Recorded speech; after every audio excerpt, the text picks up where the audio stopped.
Ready to start your lock journey? Today I'm breaking down the do's and don'ts of starter locks. If you're starting your locks or if you're in those early months where everything feels awkward and frizzy, keep watching. Locks need moisture, but not heavy moisture that melts into an oil is enough. You'll need to add moisture to your locks several times a week, but that doesn't mean in the form of oils every time.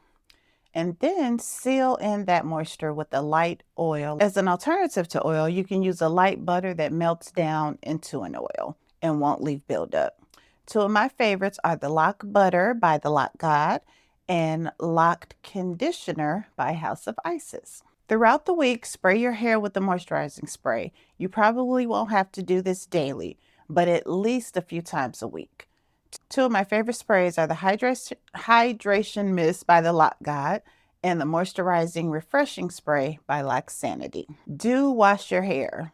Let me say this clearly because this myth refuses to die. You are allowed to wash your starter locks.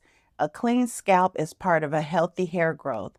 Not washing your hair for months does not equal better locks. It equals flakes, itchiness, and frustration. Use a gentle residue-free shampoo. Be gentle. Take your time and make sure you thoroughly rinse. To avoid unraveling, you can section your locks into several ponytails before you wet them down. Then gently scrub your scalp and let the water and shampoo run down your locks. Do protect your locks at night. If you are not covering your locks at night, please start immediately. Satin or silk bonnets, scarf, do-rag, pick one. Cotton pillowcases will suck all of the moisture from your hair. Nighttime protection is a small thing, but it makes a huge difference. Do separate your locks when needed. As your locks start to bud, some will try to marry and merge together at the root. Gently separate them, especially after each shampoo.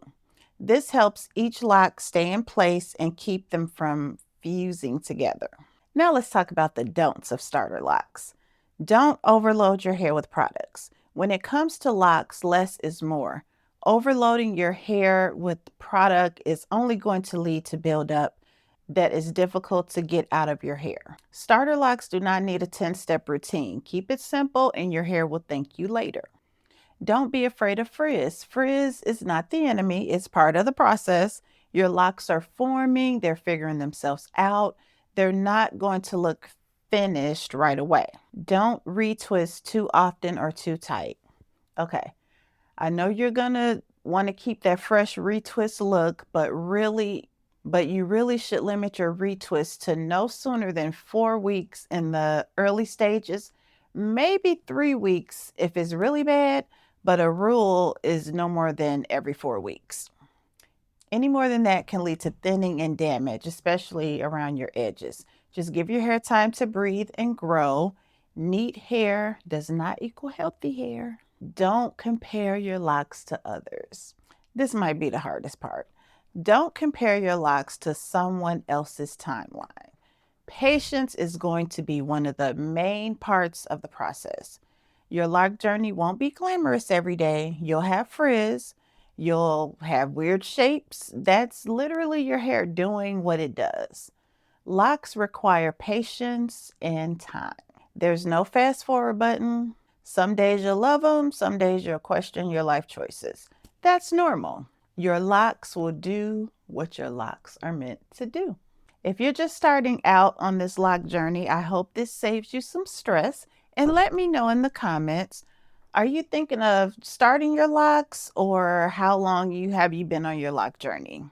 And I will see you in the next video. Bye-bye.